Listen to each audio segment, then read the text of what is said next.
Cameras may show us what we need to see, but that doesn't mean that we ever really wanted to see it at all.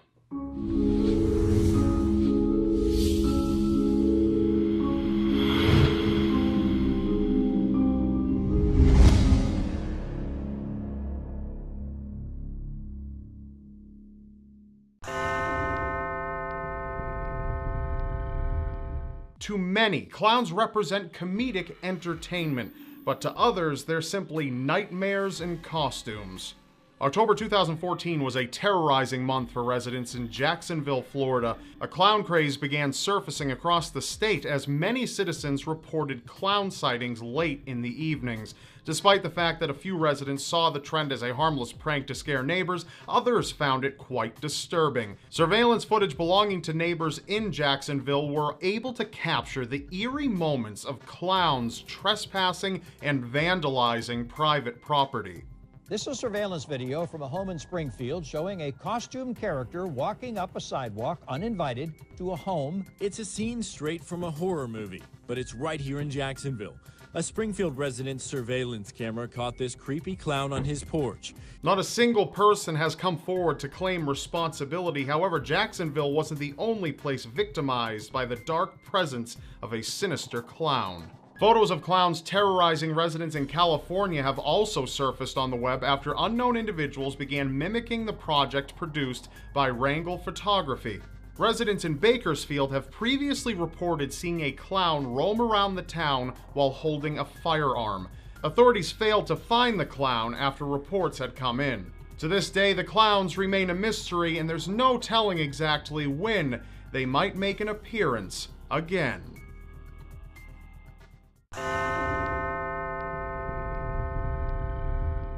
This unsolved case is known as one of the most famous instances of signal hijacking. It was the evening of November 22nd, 1987, when two broadcast television stations were hijacked by the same group of unknown individuals within the course of 3 hours. At approximately 9:14 p.m. Central Time, Chicago's WGN-TV Channel 9 stationed a live telecast of its primetime newscast, the 9 o'clock news, featuring recent sports highlights. For approximately 15 seconds, citizens watched in utter confusion as a Max Headroom impersonator moved across their screens. Max Headroom was a fictional British artificial intelligence, and he was known throughout the 1980s for being on television. During this Max Headroom sighting, nothing but buzzing and static could be heard in the moment until engineers at the station were eventually able to switch the frequency of their studio link.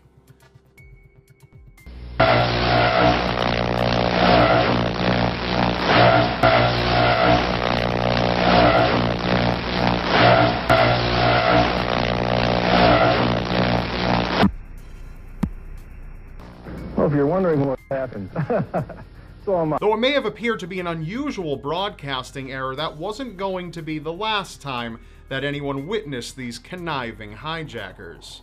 2 hours later, at approximately 11:15 p.m., the same culprit struck once again, except this time targeting WTTW's Channel 11 station that had been airing a rerun of Doctor Who. For 90 seconds, the hijacker spoke in a deranged monologue, accompanied by laughing, screaming, and oddly enough, spanking, mocking the real Max Headroom while referencing the theme song to the 1950s cartoon Clutch Cargo were main highlights in the hijack, along with references mocking the broadcast station.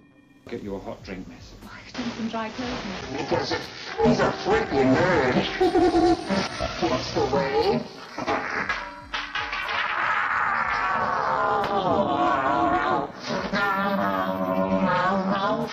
Many frightened viewers watched on as the unknown person and their accomplice disrupted late-night television. The Max Headroom incident made national headlines and is still talked about to this day. And to this day, no formal arrests have been made, leaving the hijack a cold case.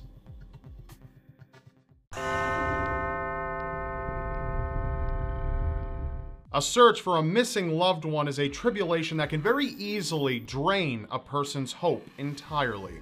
Lars Mittank was a 28-year-old man from Berlin. As a group, Lars and his friends took off to Varna, Bulgaria for a fun-filled vacation on June 30th, 2014. While on vacation, Lars stumbled into a heated argument that quickly escalated into a physical bar fight. Friends had reported that Lars and a group of men fought over soccer teams, resulting in Lars badly injuring his eardrum after being struck in the head. After complaining of a major earache, doctors in Bulgaria diagnosed Lars with a ruptured eardrum. Though his flight back home was nearing, doctors advised Lars to refrain from flying as the air pressure would negatively impact his health. On July 7th, Lars' friends departed for their return back home to Germany, leaving him behind. Lars insisted that he'd be fine on his own in the country. On the same evening, Lars booked a night at a Varna hotel and began texting his mother in paranoia, exclaiming that he did not feel safe and was restless in his surroundings. Something didn't add up to him.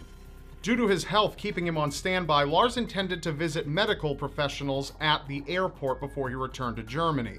On July 8th, Varna airport security footage captured Lars entering the airport with all of his belongings on hand, walking directly into the medical office. Approximately 46 minutes after his entrance, surveillance was able to capture Lars desperately running out of the airport without any of the luggage he once carried. He is then seen running out towards the exit and taking off far away from the airport facility. To this day, this would be the very last footage taken of Lars. A truck driver later came forward stating a man fitting Lars' description approached him, stating that the unknown hitchhiker had been making his way around Bulgaria. Lars had no record of mental illness according to his family, and news of his unsettling disappearance baffled relatives. A Facebook page and website has been set up in order to notify the public on Lars' mysterious disappearance.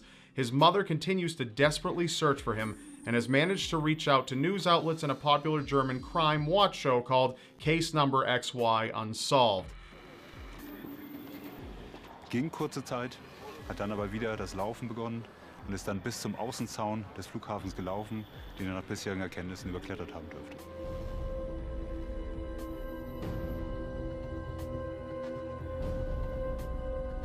This is the last known image of Lars on vacation. If you have any information on the whereabouts of Lars Mittank, please notify police or the German embassy at 359-2-918-380. You can also send out an email to findet_Lars@web.de if you know anything regarding this case. That's all for now. Remember, you may not believe it, but anything is possible in a world so seriously strange. Thank you for watching. If you enjoyed this episode, please press the thumbs up button below this video. Also, if you would like to learn more about the creepy and unexplainable, please don't forget to subscribe to my channel so you won't miss an episode. And I will see you next Wednesday.